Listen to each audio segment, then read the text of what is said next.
تو نبی کریم صلی اللہ علیہ وآلہ وسلم نے فرمایا کہ اگر کوئی عورت 4 کام کر لے تو اسے قیامت کے دن کہا جائے گا کہ تو جنت میں جس دروازے سے چاہے داخل ہو جا۔ اور حدیث پاک میں اس کو یوں بیان کیا گیا ہے، اذا صلت المرأة خمسها وصامت شهرها وحفظت فرجها واطاعت زوجها قیل لها ادخل الجنة من ای ابواب الجنة شئت۔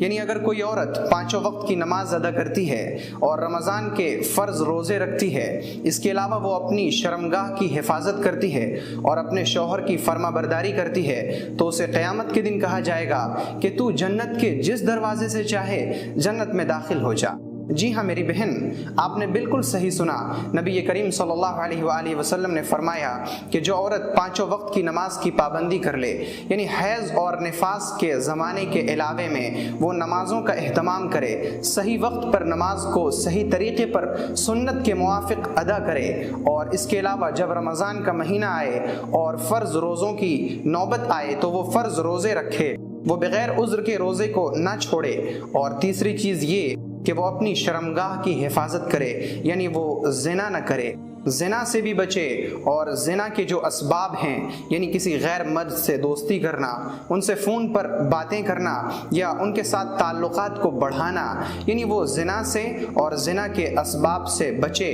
اور اس کے علاوہ وہ اگر شادی شدہ ہے تو اپنے شوہر کی فرما برداری کرے، تو پھر وہ عورت جنت میں ضرور داخل ہوگی۔ تو عورتوں کے لیے یہ 4 آسان سے کام ہیں کہ ہر عورت ان 4 کاموں کو انجام دے سکتی ہے اور جنت میں آرام سے داخلے کا موقع پا سکتی ہے۔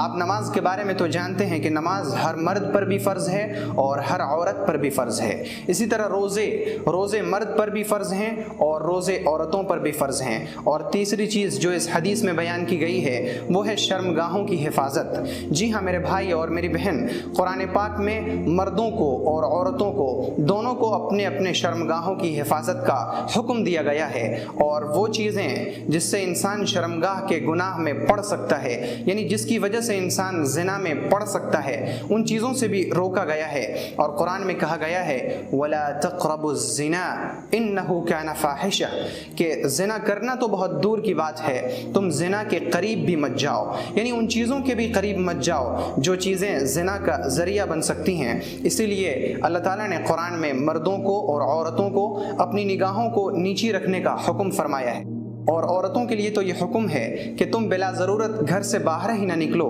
اگر تمہیں گھر سے باہر نکلنے کی ضرورت پیش آ بھی جائے تو تم اس طرح نکلو کہ اپنے آپ کو ڈھک لو، اپنے آپ کو چھپا لو، تاکہ تمہیں کوئی غیر مرد دیکھ نہ سکے اور دیکھ کر تمہارے بارے میں سوچ نہ سکے۔ اسی طرح مردوں کو بھی نگاہوں کو نیچی رکھنے کا حکم فرمایا ہے۔ تو جنت میں جانے کے لیے عورتوں کے لیے اور مردوں کے لیے، دونوں کے لیے اپنے شرمگاہ کی حفاظت کرنا ضروری ہے۔ اور چوتھی چیز جو اس حدیث میں بیان کی گئی ہے وہ ہے شوہر کی فرما برداری۔ جی ہاں میری بہن، شوہر کی فرما برداری ایسی چیز ہے جس کے بارے میں نبی کریم صلی اللہ علیہ وآلہ وسلم نے فرمایا کہ اگر کوئی عورت اس حال میں مرے کہ اس کا شوہر اس سے خوش ہے تو وہ عورت ضرور جنت میں داخل ہوگی۔ ایک عورت بہت زیادہ عبادتیں کر رہی ہے، وہ نفل نماز بھی پڑھ رہی ہے، وہ تلاوت کا اہتمام بھی کر رہی ہے، وہ تہجد بھی ادا کر رہی ہے، لیکن دوسری طرف وہ اپنے شوہر کی فرما برداری نہیں کر رہی ہے، جس کی وجہ سے اس کا شوہر اس سے ناراض رہتا ہے، تو پھر ایسی عورت کے لیے جنت کی کوئی گارنٹی نہیں۔ لیکن ایک دوسری عورت جو بہت زیادہ نوافل کا اہتمام نہیں کر پا رہی ہے، وہ اپنے شوہر میں، اپنے گھر کے کاموں میں الجھ کر، اپنے بچوں میں الجھ کر بہت زیادہ تلاوت نہیں کر پا رہی ہے، لیکن اس سے اس کا شوہر خوش ہے، اس سے اس کا شوہر راضی ہے، تو اگر ایسی عورت مرتی ہے تو وہ ضرور جنت میں داخل ہوگی۔ لیکن شوہر کی فرما برداری کا یہ مطلب نہیں کہ اگر شوہر کوئی حرام کام کرنے کا حکم کرے تو بھی آپ اس کی فرما برداری کریں۔ جی ہاں، اس بات کو اچھی طرح سمجھ لیں کہ اس چیز میں مخلوق کی کوئی فرما برداری نہیں جس میں اللہ کی نافرمانی ہو رہی ہو۔ یعنی اگر شوہر کسی حرام کام کا حکم کرے تو اس کی فرما برداری اس وقت ضروری نہیں، آپ اس کام کو ٹھکرا دیں۔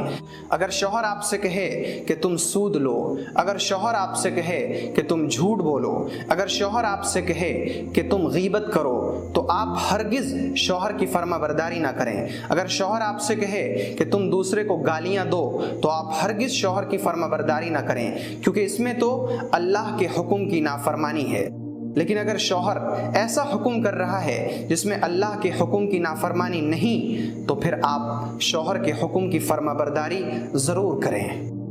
اگر آپ کو یہ ویڈیو پسند آئی تو ویڈیو کو لائک کریں اور اسے اپنے دوست و احباب میں شیئر کریں، اور تازہ فکر سے جڑے رہنے کے لیے چینل کو ضرور سبسکرائب کریں، اور نئی ویڈیو سب سے پہلے پانے کے لیے گھنٹی کا بٹن دبائیں۔